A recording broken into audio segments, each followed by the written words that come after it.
Hello, everyone, and welcome back to the Film School Rejects podcast. I'm your co-host Billy Howells, and joining me is, Skye Coco Williamson. and today we are going to be talking about Final Destination Bloodlines. It was released this past weekend. We have both had a chance to see it. It had an insane opening weekend, by the way. $50 million domestically, 100 million worldwide. That for a Final Destination movie, that is unbelievable. Yes, and as you can tell by my voice, Death clearly is after me, and I am also ill after watching this It's this film's film. fault. It is this film's fault. What can I say? A penny, right? A penny dropped, and my water stopped working, and then I got the cold. So, my time is coming. Because my great great grandma saved someone. Okay, so everyone knows what Final Destination is, right? It's the whole entire plot line is this person sees like a vision of how they're gonna die. Like there's gonna be the first one, it's a big plane accident. So, and then they stop it, or they stop themselves going, and they save people, and those people were supposed to die. So then death is a person, or the wind, or whatever you want to call it, and comes after those people. And essentially in Final Destination Bloodlines, death has been postponed because the grandma who had this vision, which, oh my goodness, beautiful. Like, I'm gonna be so honest, like this Final Destination movie was gorgeous compared to every other Final Destination movie. But the point is, in Bloodlines, the grandma had like postponed it because she was escaping death, and then eventually she does, and then we'll have to catch up with the family and how they try to defend off death. So the way we're going to do this is me and Skye are going to talk about our thoughts, spoiler free for a bit. We won't go into too much detail. Um, and then we'll go into spoilers. So if you haven't seen the movie, you can click off. And you could stay if you've seen the movie, or you just don't care about spoilers. And come back to this once you've seen the movie. So just to give a bit of context, me and Skye have different experiences with this franchise. I only recently saw the first film for the first time, and that's it. And then I saw Bloodlines, but I think you're a bit more familiar with this franchise. Yes, I've watched every single Final Destination, including the horrible 3D version. However, if it's useful to anyone who hasn't seen it yet and wants to, I have seen that Netflix has got every single Final Destination. They didn't originally. It's every time I open Netflix, it's a different Final Destination trailer. So they have every Final Destination if you're interested in watching it before. I don't think it's necessary to watch Final Destination before this one You don't need to because see any of them. there isn't really anything about the characters before this. Like obviously in Final Destination 5 and 4, you do have characters from 1 and 2. But this is like it's in the universe, but it's got nothing to do with it.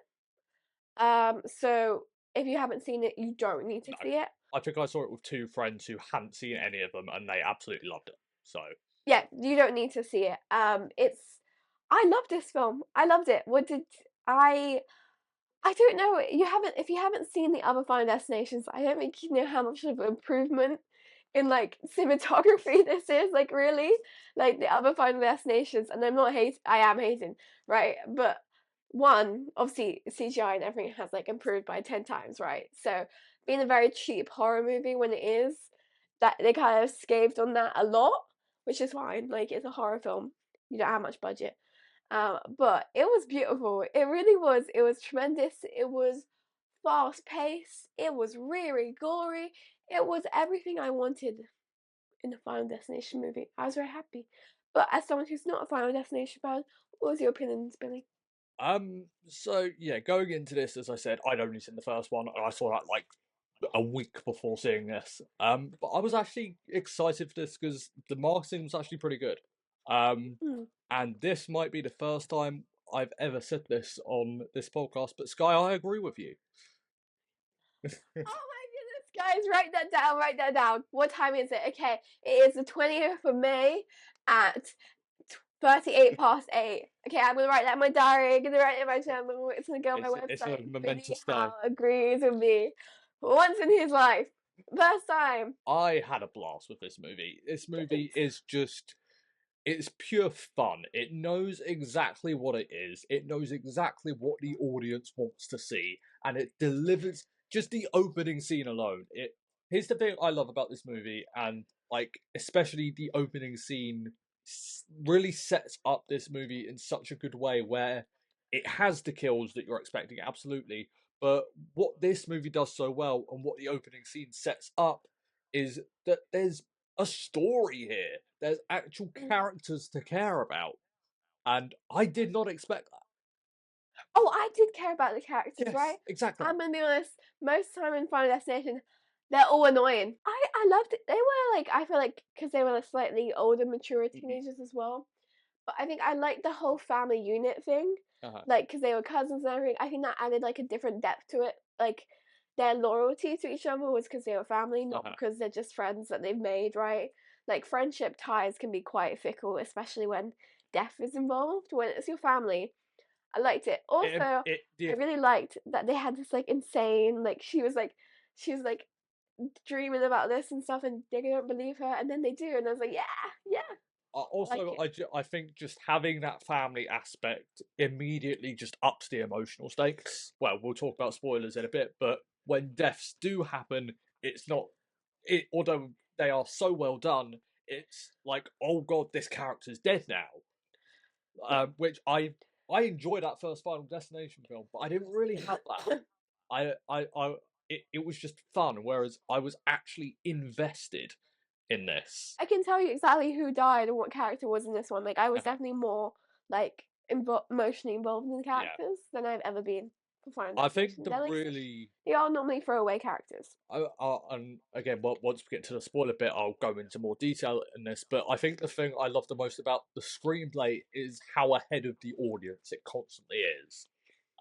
The film, it knows what you're thinking, it knows what you're expecting to happen, so it constantly takes turns, and there are plot twists that you don't see coming because the writers know what you're thinking and then they're subverting that. And again, going back to the whole emotionally investing you, it just keeps you on the edge of your seat more than just going, oh, people are going to die. It was also a lot more blood involved. Yeah, Like I'm not saying like they're normally like bloodless deaths, but they kind of are. yeah. Like these were This was much. I gory, this one.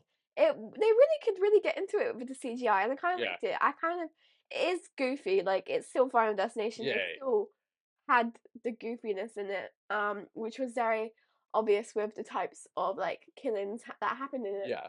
But overall, I think it was very interesting. And I think in when I did my video review, I'm curious as to see if you'll see my comparison. I kind of compared this movie to like a mashup of Knives Out and the recent Scream movies, where I can see that. with Knives Out, it's kind of surrounding family and murder, so kind of those two things come together in that, and this. And then Scream is, you know, a modern update of a classic horror franchise that's been done respectfully and feels true to the franchise in general. So it really does feel like to me a mashup of all those. Yes, because I think it's definitely comical in Mhm. times. And you have the whole family unit, which is very. I liked right. So this is I wouldn't say this is a spoiler, right? So you have the mum that leaves, right? That's like an important part of this whole family unit is that you have in the main family you have a daughter and a son, and they have their father, right? But the mother has left, and they have the cousins, which is two boys and a girl. Yeah, Their parents are still together, right? And you have this moment between the brother and sister, and I kind of felt it, right? That he was like, yeah, but you're kind of like mum, like you've left me, like you've gone to college and you left. mm, And then I felt that because yeah, I obviously go to uni and I've left my brother, and I'm like, no, don't yeah, say yeah, that. Like, no, that hurts me. yeah. And kind of once you get past the opening scene, the film not necessarily takes a while to get to the first kill, but the film does take its time to actually set up the characters. And it, yeah, the whole thing is just really well set up, and including the kills. They are, and something both me and my friends said coming out of this film is that what's really interesting in regarding the kills is that you know in you know 'cause I can only reference the first Final Destination, but in the first Final Destination, uh, the kill that's going to happen in a scene is set up in that very scene, right? Whereas in Final Destination Bloodlines, there are kills set up in scenes that come before it, but you don't notice that until a kill has actually happened, and then you go, "Oh wait, they set that up like 10 minutes ago, and I didn't even clock that was going to be a thing." And again, that's just real props to the screenplay, which, by the way, this screenplay, one of the writers was one of the guys who wrote the screenplays for the new Scream films. So yeah, I can't stop praising the screenplay of this movie. It is so smart, and I did not expect that from a Final Destination movie. Okay, can we talk about spoilers now? Okay. Okay, let's start off with the very first 15 minutes, right? Hmm. Gorgeous. Visually stunning. Absolutely gorgeous. And also, right, because I was thinking, I didn't see the trailer, right, because I wanted to go completely blind. I was like, oh, is this like the protagonist? Like, and we're gonna come down, she's like still taking the picture. And she falls. And also, I hated that kid. I hated Yes, that kid. I've seen Oh my goodness, put your penny away. so many people on Twitter saying I've never heard uh, a cinema cheer for a kid dying like this. Oh, because right. Let's go. Like, there's a staircase, right?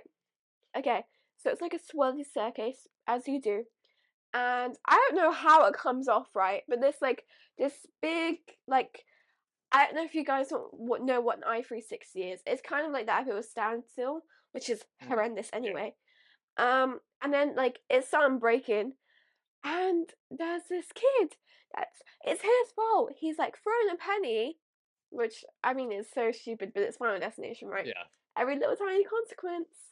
And it gets stuck, and then dance floor breaks, and everything's broken. But the staircase, right? And he's running down, and so is like the pregnant person who is the grandma, Uh-huh. which we see this whole thing through. And he's the only one that gets past when the staircase breaks off. And I thought, oh no, what? No, Yeah. no, get out! I want you off. I thought you were gonna go, be gone then. But he does. Don't worry. So basically, the whole story does start with this grandma. Like, if you've seen Final Destination, like the very first one, this guy gets on a plane, he sees the plane crash, and then he's arguing with all these flight attendants to get off, and then he ends up in jail because they're like, "How did you know that?" And I'm Yeah. like, "Bro, it's not like he did it on purpose. Yeah. It was a plane crash. It wasn't like hijacked." So dramatic, please, these days. But anyway, nothing really happens in this because it's actually like a dream. It is reality, and it is the vision the grandma saw. Hmm. But this whole dream takes place in this college student, which is the sister, obviously, that I talked about, the main character. Hmm. And she's just having these nightmares. So because of these nightmares that she can't sleep, she's like kind of flunking out of college, uni, but it's an American film, college. Same thing. And she goes home to start like finding out about her grandma, which no one is talking about because apparently her grandma's kind of like a little bit with the world of wind and stuff like that, you know. But she's not crazy because death is real. But I think it's definitely interesting that they set it up that way. Yeah. Um, and then we get our first death with the grandma, Yes. which they didn't spend too much time on her death. Like it happens like that, and then it's a funeral. I Yeah. will say with the grandma character, I I did find the whole CCTV, the fact that she had CCTV, I get it, but I found it a little far fetched. I'll be honest. What do you mean? The fact that she had like all these cameras and she had this whole like I guess board of screens. I personally found that a bit too far fetched. I was also a bit like, See, personally, where at the hell one did point, she I get would the just money? accept it. Where the hell did she get I the pers money to get all those? insurance, right? Her husband died. That is true. Yeah. And at some point, I'm gonna be really honest, right? obviously I'm not talking about my family, right? I'd do anything for them. But at some point, right, if death has been after me for like 60 years, Yeah, I kind of give up. Like I want to be like she had like a whole journal, like a whole thing, like a whole scrapbook. yeah. And I also kind of I did like her death actually because one, it like was like she was like fine, like seeing is believing. Love that. But like she wrote down, she knew how she's gonna die, and she did die that way. So she was always right. Listen to your grandma. So just generally, what was your favorite death film? See, I was gonna go chronologically. My favorite death in the film. I'm gonna be honest. I liked when the brothers died together. It was Yes. heartwarming. I mean, I will say with that sequence, I heard it was an MRI. There was an MRI scene in this film, before I saw it, and I had an MRI the week before seeing this Oh, movie. I am so fucking glad that I saw this movie after the MRI. Like, I am genuinely curious how many people have cancelled their MRIs after seeing Final Destination Bloodlines. yeah, but also like everyone knows that you can't wear jewelry in MIIs, so I think it's okay. I don't think it's the same as like the sunbed one, right? Because right, you go in sunbed, you're probably gonna get cancer, but you're not going to burn to death, right? That's not a hazard of MRI. Yeah, In MRI, you can't wear jewelry. yeah. Everyone knows that, so I think it's But fine. then there's kind of the idea of, oh, you don't have to wear jewelry and no one thinks about it, and then Final Destination shows you what actually happens, and also the brilliant thing about this is that it's not just the jewelry, it's the vending machine and the Yeah. spring. Oh no, don't remind me of that bit. That was so well set However, up. I think Reese's had they should have they should have got their brand deal. I would say that's my favorite death, like comedy wise. However, my favorite death didn't even happen, and that was the tattoo shop because Yeah. I'm sure you saw that was beautiful, right? The neon signs, the Yes. jewelry, the music, the fight. It was gorgeous. It was like good. I was just sitting there thinking, this is Yeah. gorgeous. This is a beautiful scene. Like I just loved the whole. I was like, yeah, I and but he didn't die. So And yeah, going off the back of that, one of the things I meant when I was saying the film is constantly ahead of the audience in terms of it knows what you're expecting, and so it throws a curveball. You in this scene, you're expecting this character to die because you think he's next on the list to die, and then it must be the next scene or a few scenes later, the film reveals he's not actually biologically in this family. Um, so suddenly it's on to the next guy. The yeah, guy ends because up obviously dying anyway, but Death didn't know, right? So that's yes. why he got like kind of marked, right? Because it was ready, but then it had like a bit of taste of him. It's like, oh, you're not supposed to die actually. Oh, Julia's death. That was horrendous. Oh yeah, that was. Death by a trash can, Oh like machine. yeah. Oh no, no, I would not want that.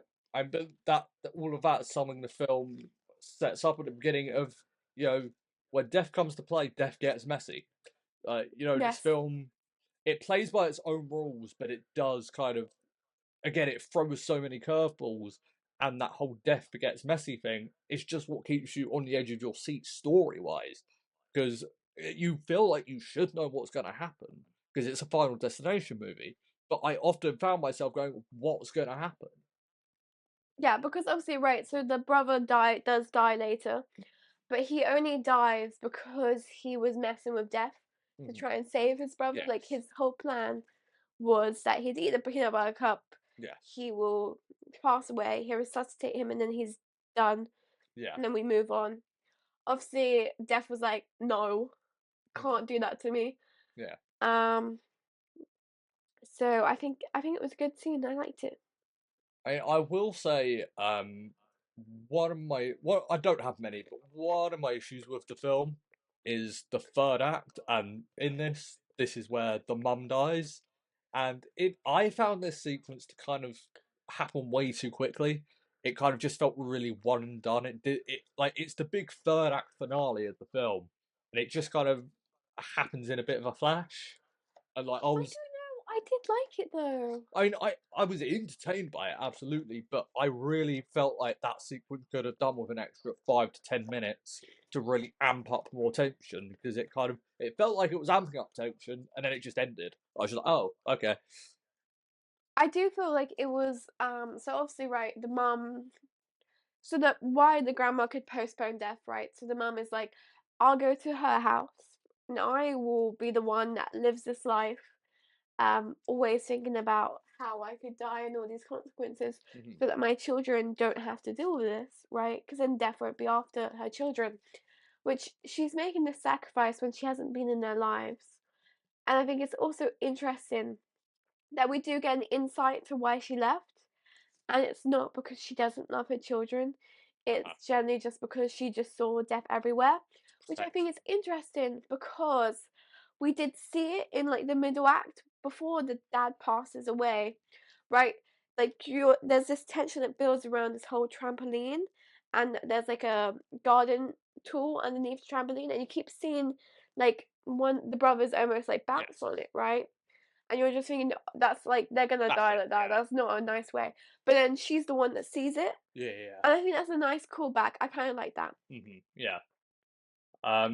And then let's talk because I remember you saying the ending ruined the entire film. So let's talk about Okay, right. So we have the mother's death, right? That does happen on the way to the house.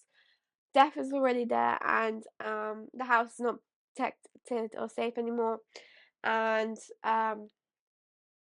the daughter is stuck in this truck and her seatbelt won't come down. Obviously, Death was not after her next, right? that. But Death knows that he does want her next, right? So he's still bearing that in Thinking about mind. it, yeah. The mother does pass away, and then the daughter starts drowning, and this youngest son is trying to obviously save his sister.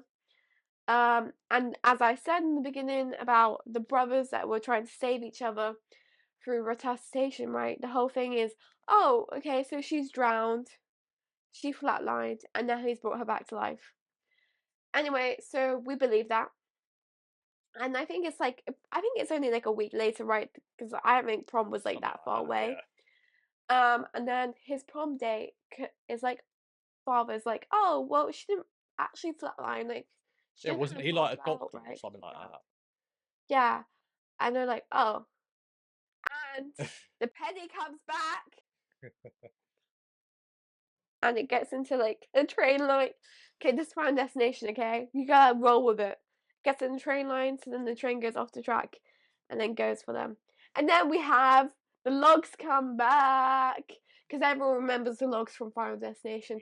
It traumatized a whole generation of people, and then just they both die, and then that's the end.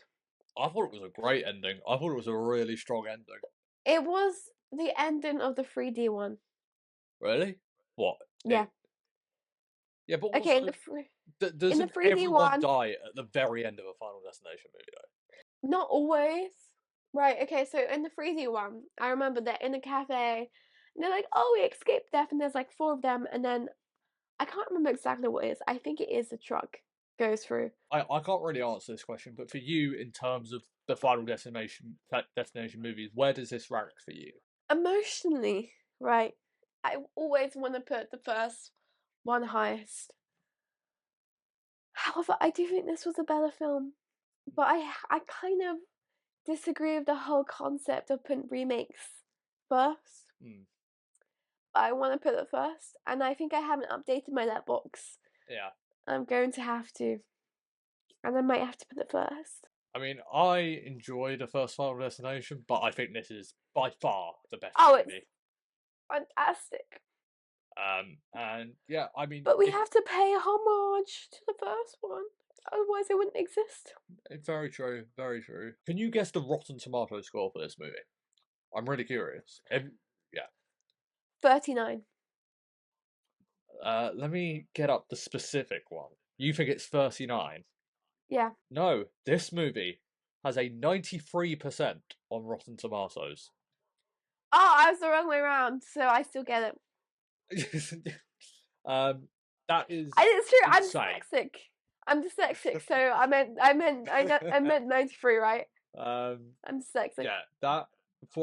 considering the highest one before this was in like the 60s, like that is like even after seeing the movie, and as someone who loves the movie, I'm in shock at 93%. Or alternatively, everyone's seen the Minecraft movie and thought, "Thank God, cinema." What's the death in this movie that's made you more scared of something than when you went into it?